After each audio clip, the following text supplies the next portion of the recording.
So in chapter 3, we were to discuss sort of the concept of sustainability. Um, so basically, sustainability is um, the ability for something to be maintained over a long period of time at generally the same rate or level. And in terms of what we are talking about, we're talking about the well-being of our natural environment, the planet, um, animals, living creatures, stuff like that. Things that are mutually beneficial, and sort of things like that. So sustainability in business would be a lot of the times you see a lot of things with carbon emissions and how they hurt or how they're going to hurt future generations because it puts holes in the ozone layer. So sort of sustainability, you want to be able to fill the demands that are required right now while also being able to not harm future generations. So I don't know why it's hard to explain, but that's basically it. So meet the demands that you need now, but without harming future generations. So a lot of times it kind of interlinks with ethical decision making, but that's for the second question. But this question wants me to go further in this and basically talk about the different types of environmental pollution. So I discussed what sustainability is. We want to maintain the way the earth is, our air quality, our water quality, the land quality, stuff like that. We don't want our future generations to have to deal with the negative output that we put into the world. So a lot of the time people think oh, I won't be alive by then, so what does it matter? And that's sort of along the lines of ethical decision making and ethical way of thinking. Again, I keep getting ahead of myself. That's the second question.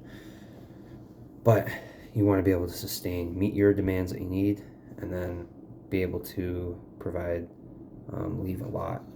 leave enough for the future generations as well, especially with finite resources such as water and different minerals and stuff like that.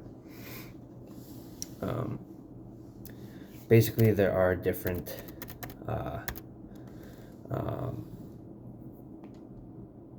types of pollution, environmental pollution. We have air quality, the atmospherics. You put in too much carbon dioxide, stuff like that. Power plants, cars, factories, things like that. You want to be able to find ways to create what we need now. So in terms of we need energy, so we can use reusable energy such as windmills and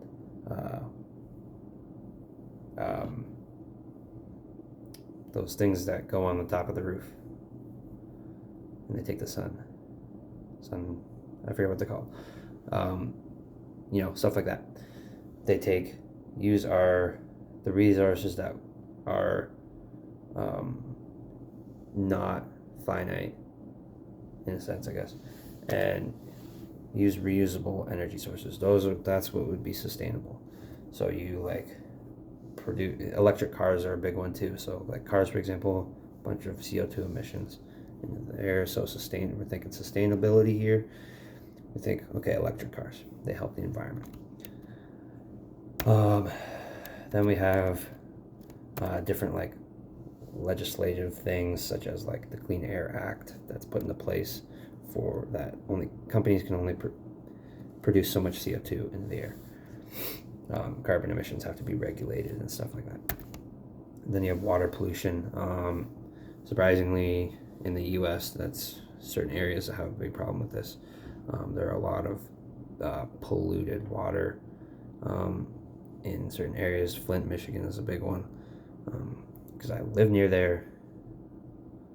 Not from there. My water quality is fine, but it's a couple hours away from me. So, but it's crazy. So like, there's different, like, again, regulations and stuff that are put into place by the government to make sure people have safe water. And a lot of the times with water quality and water levels and stuff like that, I think of, okay, we're warming the environment up, and that melts all of the ice caps and glaciers and stuff like that. So that's not sustainable. So we want to find ways to make water sustainable, because again, it's a finite resource, especially considering how much is salt water compared to fresh water. So we need to be sustainable so it'll last us, so we can meet our demands while also being able to sustain over a long period of time for future generations.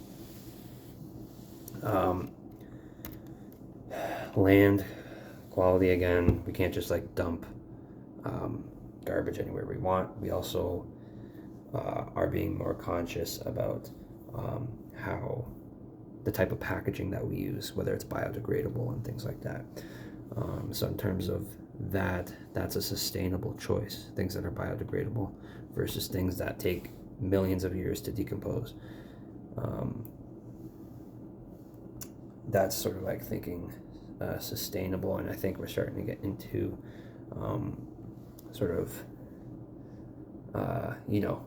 Canada, for example, where I'm from, they just put a ban on single-use plastic. So plastic bags, plastic straws, utensils, things like that. They put a ban on it because it's not sustainable. We have paper straws and paper bags, and I mean, does it suck? Yeah, it kind of sucks, but at the end of the day, we have to do what's best for our planet and what's best for everyone in the future, and it still meets our needs and demands too. So when you look at it like that, it sucks, but it's for the right thing, that sort of thing. We have a bunch of like legislation from the government and stuff like that come into play. Alternative energy sources are a big way to be sustainable throughout time. Like I said, windmills, solar panels, that's what it is, solar panels, stuff like that. Electric cars, things like that. Those are sustainable ways. The relationship between social responsibility, sustainability, and organizational ethics. So I feel like I kind of went through that, but like to kind of go through it again, you want to make ethical decisions. Organizational ethics, sort of like how you can choose. We have to like decide as a society like whether things are ethical in terms of like how we want to produce our energy and stuff like that. And again, comes down to personal values and stuff like that. But we want to be able to kind of make the right decisions to be sustainable. And I think a good way is reusable energy sources, and that sort of kind of goes hand in hand with social responsibility. We are being socially responsible. You might have to spend a little bit extra for a company, but if you're able to do that, you could bring in the different perks, such as people want to buy from you, are more likely to buy from you and stuff like that. Stakeholders are more happy, and you're benefiting the earth now, and you're being sustainable for the long run. A lot of companies don't have to make biodegradable packaging and containers and stuff like that, but they're trying to be ethical in terms of the planet and sustainability. So they try and do that and be socially responsible, trying to go above and beyond. So that's sort of how they all intertwine with each other. That's chapter 3.